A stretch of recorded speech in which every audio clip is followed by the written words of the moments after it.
When we started off with the criteria for the animal kingdom, the first criteria which I thought was the level of organization. The level of organization where the organism is actually divided on the basis of सबसे पहले या तो उसकी body cell से बनी होगी, या उसकी बॉडी टिश्यू से बनी हुई होगी, या उसकी बॉडी ऑर्गन से बनी होगी, या फिर उसकी बॉडी किससे बनी होगी, ऑर्गन सिस्टम से बनी होगी. नेक्स्ट कम्स कि अगर मेरी बॉडी सेल से बनी हुई है तो ये जो मेरे पॉरीफेरा वाला ग्रुप है, that porifera they have the cellular level of organization. When I talk of this tissue level of organization, I have the coelenterata. The members of the group of coelenterata, they show this tissue level of organization. Along with that, ctenophora जो है, the members of ctenophora, ये walnut jellies होती हैं, and these walnut jellies or a circular jellies, they are basically having the tissue level of organization. फिर आता है हमारा organ level, यानी कि अब कहीं ना कहीं digestive system, कहीं ना कहीं एक रेस्पिरेटरी सिस्टम या एक्सक्रीटरी सिस्टम के ऑर्गन्स बनने लगे, and that organ is the organ level of organisation, and this was started with the platyhelminthes myths. Then moving to the next one, organ system. अब systems आने लगे, digestive, respiratory, circulatory, excretory, so that all systems they were considered in the organ system level. तो Eschelminthes से लेके all the other organisms till the chordata, they have this particular organ system level of organization. Moving to the next one, the second criteria if I talk of is selected as in symmetry. For this symmetry if I talk, I say या तो body के पास कोई symmetry ही नहीं है, and in that case that organism is actually showing which kind of a symmetry? It is showing an asymmetrical type of an arrangement. And again, I'll put the porifera into this criteria. For me, the porifera जो है वो इस criteria को क्या करेगा, fulfil up करेगा. Then moving to the second category है, अगर मेरे ऑर्गेनिज्म को if I divide it कि मेरा ऑर्गेनिज्म कैसा हो, वो डिवाइड रेडियली करे फ्रॉम द सेंट्रल एक्सिस. मेरे पास ऑर्गेनिज्म इस तरीके से है, मैं उसको कट कर रही हूँ रेडियली, तो अब जो मेरे पास डिविजन्स आएंगी वो इक्वल टू हाफ आएंगी. In that sense what I say that this particular organism is showing the radius. तो यहाँ पे coelenterata and the ctenophora, they are basically showing this kind of an arrangement. यहाँ मेरा axis जो है वो centrally pass on होगा. The axis is central, and जो भी हमारी कटिंग होगी वो हमारी रेडियली इस तरीके से कट अप होगा कोई भी organism. Then and here the number of getting equal halves is again 2 only. ऐसा नहीं कि हम ऐसे भी कट कर दे, ऐसे भी कट कर दे और कहें अरे ये तो इक्वल पार्ट्स आए नहीं. तो हमें ये ध्यान देना है कि जब हम ऑर्गेनिज्म को कट कर रहे हैं, we are just taking one consideration कि ये हमारा कट किस एंगल पे जो है वो हो रहा है. Then moving to the next level as in the next हमारा क्राइटेरिया कि ये मेरा ऑर्गेनिज्म जो है अगर मैं इसको सीधा कट करूं तो कैसा ऑर्गेनिज्म होगी या सिमेट्री होगी. For that symmetry I name it as a bilateral symmetry. अब इस बाइलेटरल सिमेट्री के अंदर इंपॉर्टेंट चीज क्या है कि अब ये जो जितना भी हमारी कटिंग होगी ये इन दो इक्वल हाफ्स में डिवाइड कर रही है. कोई भी सर्कुलर बॉडी होती है तो हम इसे ट्राई करेंगे कहाँ कट करने का, we always try to cut it from this part of it. लेकिन अगर हमें वर्टिकल कट देते हैं, वर्टिकल कट ही इक्वल राइट और लेफ्ट हाफ बनाए. जैसे अगर मैं इसको काटना चाहूँ तो हियर द पेन हेड जो कैप है इसका, ये किसका एक्स्ट्रा ऑर्गन है. ये एक्स्ट्रा ऑर्गन जो है अगर यहाँ पे भी होगा तो मैं इसकी क्राइटेरिया इसको कट करूंगी तो दो इक्वल हाफ्स में डिवाइड होगा. Now what I need to do is, अगर मुझे इस ऑर्गेनिज्म को कंसिडर करना है तो I just need to take it out. सिर्फ रेडियल सिमेट्री के केस में मुझे सिर्फ इतना ऑर्गेनिज्म मिलेगा, यानी कि एक सर्कुलर ऑर्गेनिज्म. लेकिन एक अगर बायलेटरल सिमेट्री करनी है तो I need to consider the right part and the left part should be exactly same, क्योंकि हमारे पास एक ही एक्सिस है और वो भी वर्टिकल. अब इसके अंदर एक इम्पॉर्टेंट चीज चली जाती है. If I talk of this symmetry system, यहाँ पे प्लैटीहेल्मिन्थ से लेके तो जितने भी मेरे कोऑर्डिनेटा हैं, they all will be showing this particular type of bilateral symmetry. लेकिन ट्विस्ट कहाँ आता है? Twist comes in the echinodermata. In the echinodermata. If I talk of this echinodermata, जो इसका लार्वा होता है, the larva of the echinodermata, it shows the bilateral symmetry. लेकिन जो adult है, क्योंकि इसके जितने भी members हैं, they are star shaped. तो इन स्टार शेप्ड ऑर्गेनिज्म को कट अगर करेंगे तो we can radially cut better way rather than हम इनको कैसे कट करें, वर्टिकल कट करें. So the larva of the echinodermata, it is showing the bilateral symmetry, but adult it is showing the radial symmetry. Now coming to the third criteria, the third criteria, that is the digestive system. For this digestive system, अगर mouth और anus ये दोनों ही common point है, जहां से food enter हो रहा है वहीं से फूड एग्जिट हो रहा है, so that kind of a system is actually termed as the incomplete digestive system. This is an incomplete kind of a digestive system. But if I talk of कि अगर मेरा ऑर्गेनिज्म है जिसमें mouth अलग है, एनस अलग है, there are two different ways for entering and exit of the undigested food material. That kind of a food material, that kind of a digestive system is known as a complete digestive system. So digestive system may be incomplete, digestive system may be complete, depending upon कि हमारा जो organism है वो lower level का है या higher level का है. तो जितना लोअर होता है उतनी कैटेगरीज उसमें क्या होती है, कंपैरेटिवली लेस होती है. तो जहां से इनटेक कर रहा है वहीं से वो एग्जिट करवा रहा है. So here the digestive system if I talk of, तो मेरा Coelenterata, then I have the platyhelminths and ctenophora.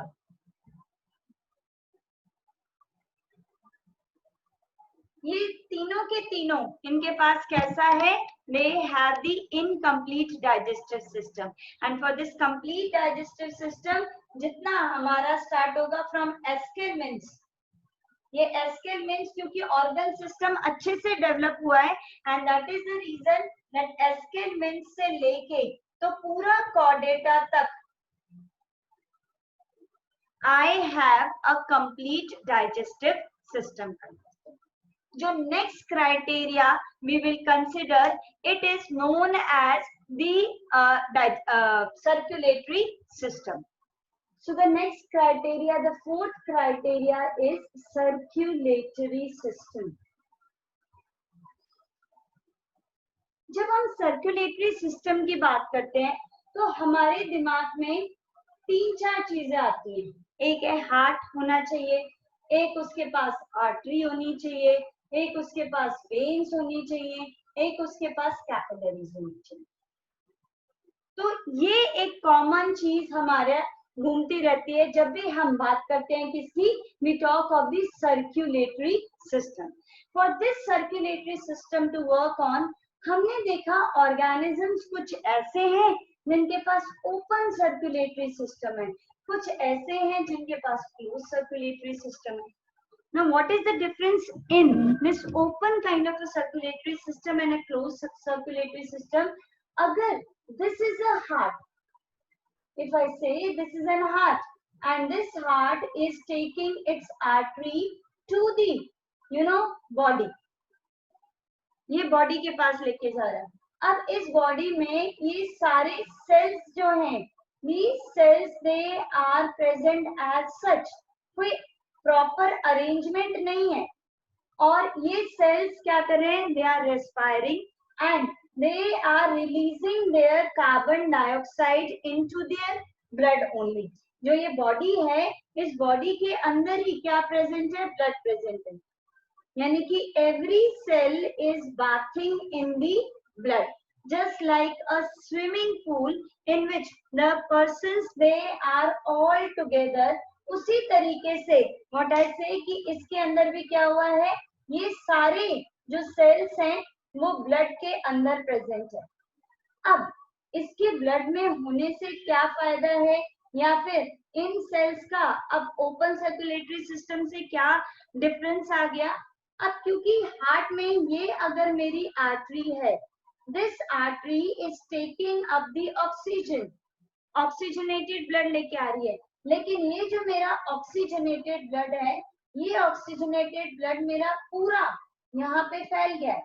This oxygen is over here into the whole environment. अब ये सेल वाया डिफ्यूजन इस ऑक्सीजन को ले लेगा। अब क्या होगा, रेस्पिरेशन होगी, रेस्पिरेशन होगी तो CO2 रिलीज होगा। Now this CO2 will come over here. तो हमारा ब्लड जो है, that blood brought the oxygen, ये ऑक्सीजन पूरे यहाँ पे क्या हो गई, फैल गई। अब इस ऑक्सीजन को एंट्री दिलाई सेल ने थ्रू डिफ्यूजन, एंड जो CO2 है वो CO2 आपका कहाँ चला गया, इनटू द ब्लड। अब मेरा ऑक्सीजनेटेड ब्लड भी यही है, क्योंकि बार बार यहाँ से आएगा ऑक्सीजन। मेरा कार्बन डाइऑक्साइड वाला ब्लड भी यहाँ है, तो इसके अंदर जो वापस वेन लेके जा रही है, this vein is not taking only CO2, it is taking oxygen as well as carbon dioxide. दोनों ही चीजें जा रही हैं। Now both the things they are going up, ठीक है। तो इस सेल की एफिशिएंसी, अब पूरे ब्लड में O2 भी भरा पड़ा है, CO2 भी भरा पड़ा है।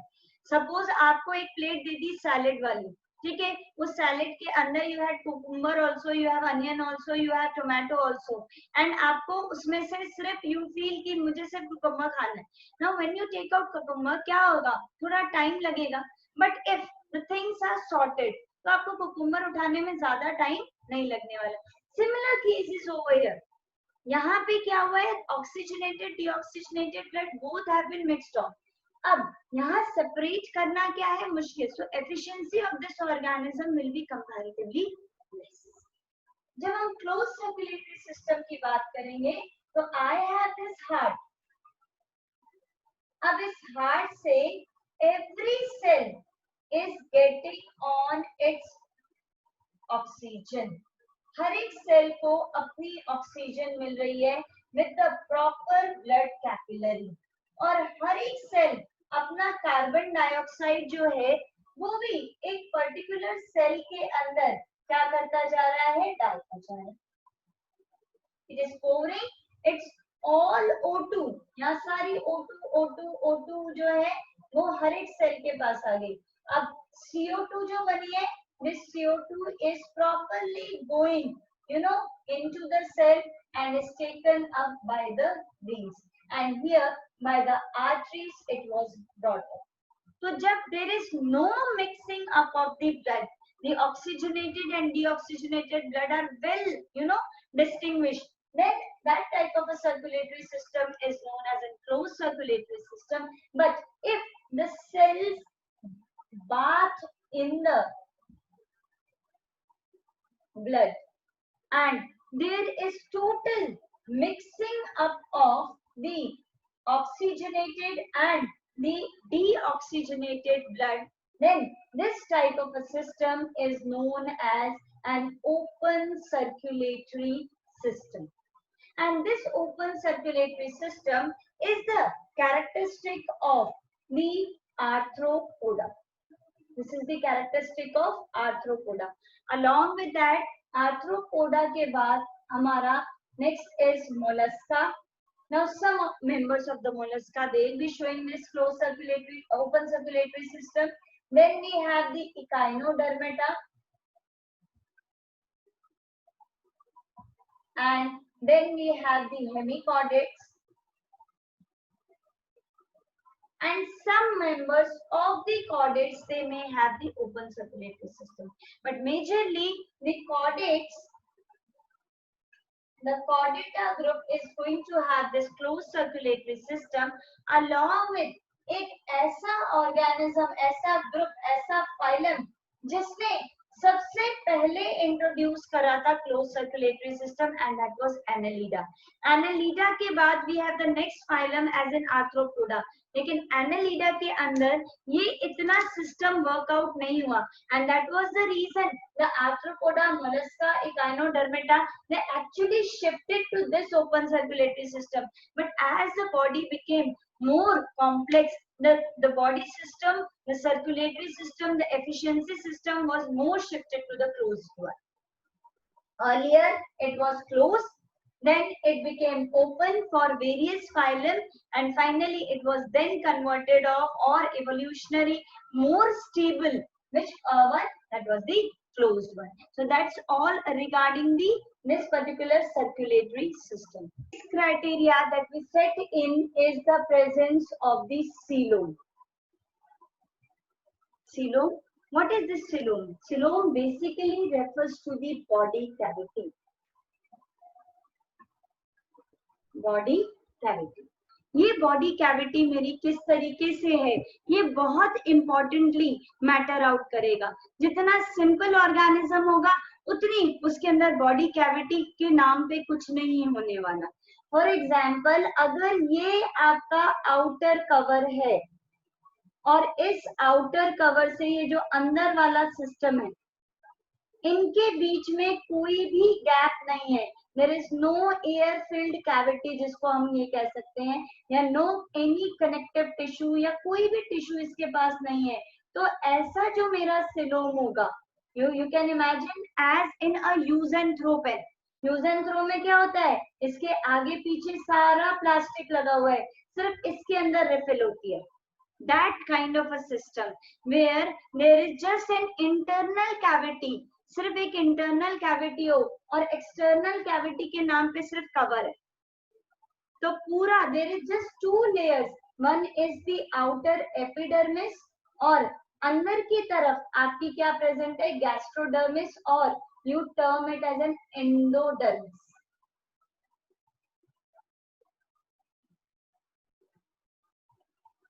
तो सिर्फ दो लेयर अगर प्रेजेंट है, सिर्फ ये और ये, ऐसे ऑर्गेनिज्म को हम कहेंगे एसिलोमिक्स. These are known as एसिलोमिक्स. अब हमने क्या करा, ये आपका सपोज करो एक वुडन ब्लॉक है, ठीक है, ये पूरा एक वुडन ब्लॉक है, और इस वुडन ब्लॉक में, अब आपको पता है पूरा वुडन ब्लॉक है तो यहाँ पे सारा वुड होगा. अब आपने क्या करा, इतना इतना एंगल से आपने इस लकड़ी को खोदने की स्टार्ट कर दी. क्या होगा, ये आपने इसके अंदर छोटी सी दूरबीन टाइप बना ली, formed in binocular like this. अब ये आपका ये वाला साइड पूरा भरा हुआ है, this is all field, this is all field, this is all filled, this is all filled. In short, what you will observe कि अगर आप इस सेंस में देखोगे तो ये सेंट्रल एक्सिस है, ये आपका ये वाला एरिया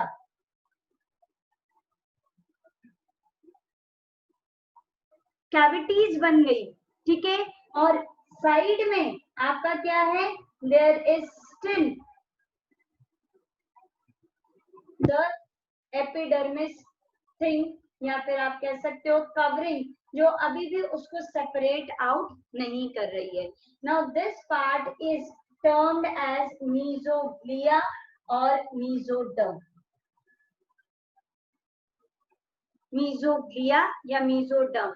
तो outer layer we know is an epidermis, and inner layer जो है सबसे अंदर, वो क्या होती है? एंडोडर्मिस। अब इस एंडोडर्मिस के अलावा there is an pouched kind of arrangement, मतलब कंप्लीटली स्प्लिटिंग नहीं हुई है।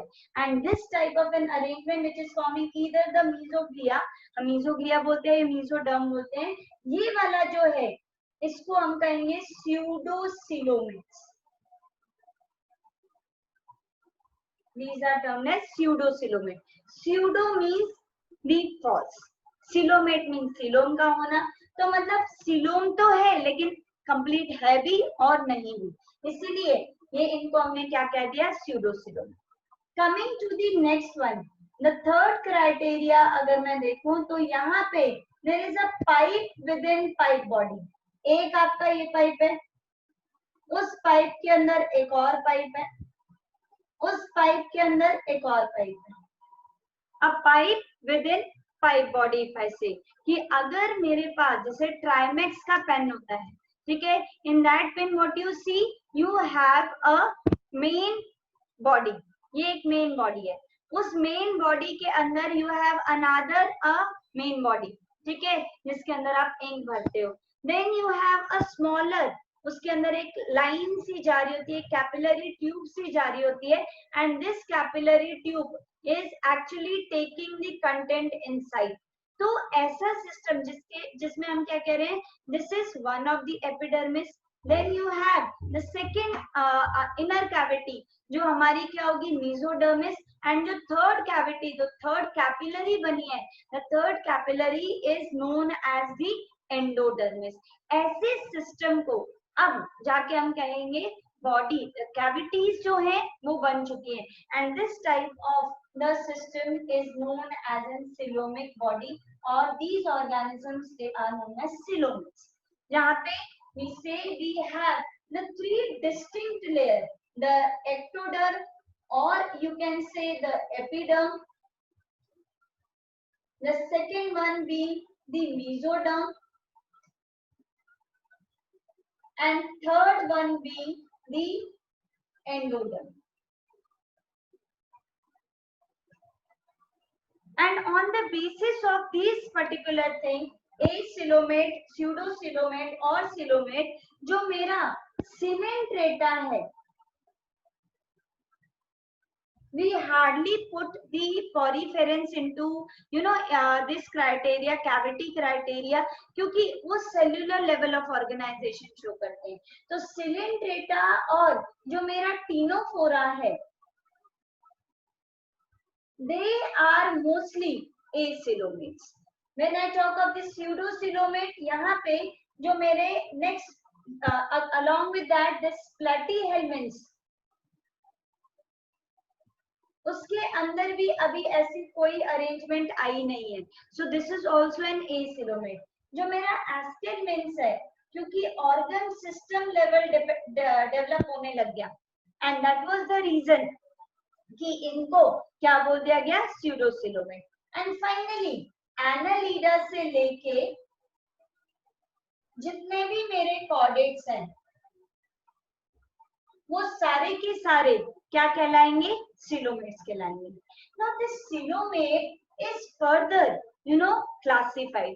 ये मेरा जो सिलोमेट है इसकी क्लासिफिकेशन फर्दर किस सेंस में होती है कि यहाँ मेरे पास दो लेयर है, the one being the ectoderm, I will say E1। अगर मैं ectoderm एंड एपिडर्मिस को E1 कंसिडर करूं और इसको E2 कंसिडर करूं, और आई कुड से ये E3 लेयर है, लास्ट वाली लेयर है, तो ये E1 हो गया और ये E3 हो गया। There are two layers. अब या तो हमारी जो थर्ड लेयर यानी कि मीजोडर्म कैसे बन रही है, ये एक्टोडर्म, ये मीजोडर्म, यहाँ पे एक mesodermal lining बनी, one mesodermal lining is formed. This mesodermal lining it goes on increasing. ये जो मेरी mesodermal lining है ये धीरे धीरे धीरे धीरे क्या होती जा रही है? बढ़ती जा रही है। This mesodermal lining is going on increasing and increasing. ये थर्ड वाले में हम देख रहे हैं it is further increased.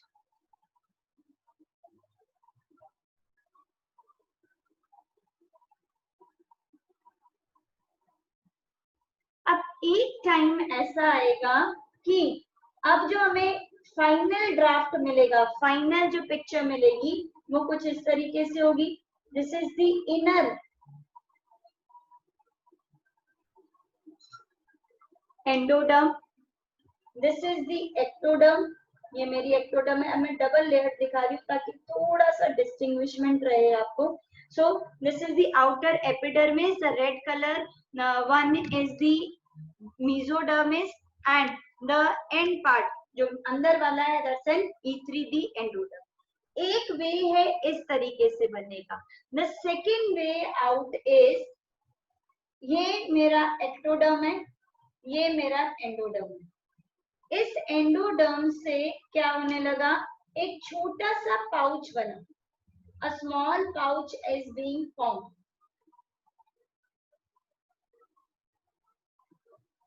अब ये पाउच जो है ये और बढ़ता जा रहा है.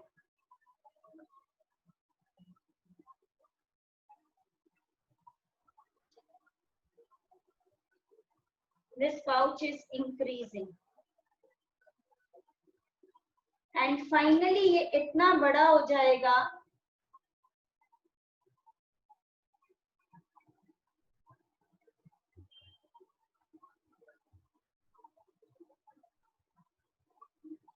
कि वो इस तरीके से ही एंड पार्ट फॉर्म कर देगा, जो एंडिंग होगी.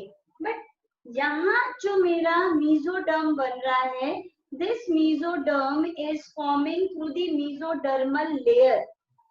This mesoderm is forming through the mesodermal layer. लेकिन यहाँ जो मेरा मीजोडर्म बन रहा है, this is actually forming through the endodermal pouch. यहाँ एंडोडर्म ने क्या फॉर्म करी है, मीजोडर्म फॉर्म करी है. यहाँ मीजोडर्मल लेयर ने ही मीजोडर्म फॉर्म करी है. सो दिस पर्टिकुलर अरेंजमेंट, ये जो अरेंजमेंट जिसमें हम कहते हैं इस तरीके का स्ट्रक्चर बनता है, this is known as the schizocoelom. ये वाला जो सिलोम है इसको हम क्या कहते हैं, we call it as an schizosylome. And this schizosylome is the characteristic of the Aam Aadmi Party. That is the Annelida, Arthropoda and Mollusca. And यहाँ पे Echinodermata से लेके from Echinodermata till Chordata, ये सारे के सारे मेंबर जो हैं, they all are the enterocoelomic. They are enterocoelomic. जैसे ये शाइजोसिलोम हो गया, ये एंटेरोसिलोम हो गया. From Echinodermata till the Chordata, you have the arrangement like this. So this coelomates, they are divided into schizocoelomic and enterocoelomic. Schizocoelomic, where the coelom is formed from the mesodermal layer, and the enterocoelomic, where the mesoderm is formed from the endodermal pouch. Schizocoelom is seen in Annelida, Arthropoda and Mollusca, while this particular enterocoelom is found in the Echinodermata and Chordata. अब इस पूरे arrangement में here you can see, ये जो organism है coelomates वाले, इनके पास दो ही लेयर है, epidermis and endodermis. Then these type of organism, जो 6 क्राइटेरिया है कि इनके पास लेयर्स कितनी है. तो these organism they are diploblastic. इनके पास दो लेयर है, so they are term and diploblastic. लेकिन यहाँ आप देख रहे हो देयर आर 3 लेयर. ये 3 लेयर वाले को हम क्या बोलते हैं, we call it as an triploblastic. Triploblastic. तो ये वाले भी मेरे क्या हो गए, ट्रिप्लोब्लास्टिक. ओनली डिफरेंस यहाँ पे एक चीज आएगी, जो मेरा प्लेटीहेलमिन्ट्स होता है, उस प्लेटीहेलमिन्ट्स के पास भी मीजोग्लिया प्रेजेंट होती है, मीजोडर्म नहीं होता. तो मैंने मीजोग्लिया वर्ड इसीलिए इंट्रोड्यूस करा था क्यों? क्योंकि ये मीजोग्लिया कुछ इसी तरीके का स्ट्रक्चर हमें प्लेटिहेल्मिन्थ्स में दिखेगा, क्योंकि उसने ऑर्गन बनाने शुरू करे थे। एंड ऑर्गन सिस्टम की वजह से हमने एक टर्म इंट्रोड्यूस करी थी, मीजोडर्म। तो यहाँ मीजोग्लिया एक मिस्नोमर टर्म जो हम कह सकते हैं, या फिर एक ऐसा टर्म जो एडवांसमेंट की तरफ जा रहा है। सो ये जो मेरा आपका दिस प्लेटिहेल्मिन्थ्स है, दिस इज एक्चुअली ट्रिप्लोब्लास्टिक, लेकिन ये है क्या? एसिलोमेट। रेस्ट मेरे एस्केलमेंट्स से लेके कॉर्डेटा तक जितने भी ऑर्गेनिज्म हैं, they all are triploblastic. So that's all. जो हमारे ये दो क्राइटेरियाज हैं, these two criteria actually tell कि हमारा जो ऑर्गेनिज्म है उसके पास 3 डिफरेंट लेयर्स कैसी आएंगी। एपिडर्मिस होगा, एंडोडर्मिस होगी, मीजोडर्मिस होगी। एपिडर्मिस क्या बनाता है? एंडोडर्मिस अलग चीज बनाता है, मीजोडर्मिस अलग चीज बनाता है। So the next criteria is whether the organism is unisexual or the organism is bisexual. For the bisexual one, we have the term known as hermaphrodite. It is known as hermaphrodite. And the last one is the presence of the metamerism or the metameres. Metameres क्या होते हैं? एक body के ऊपर जो lines present है, जो body के ऊपर सेगमेंट्स प्रेजेंट है, like we have on our finger, on our palms. तो ये जो लाइंस है, these are the unique characteristic, और ये सबके अंदर नहीं मिलती। So metamerism again forms a distinctive character, and this is majorly seen in Annelida.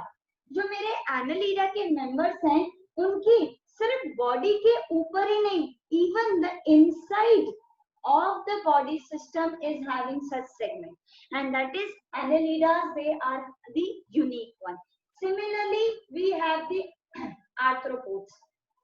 वहां पे भी हमें ये क्राइटेरिया दिखता है। एंड फाइनली जो नेक्स्ट क्राइटेरिया आते हैं, उनमें आते हैं मैमल्स में human beings which have this particular pattern system.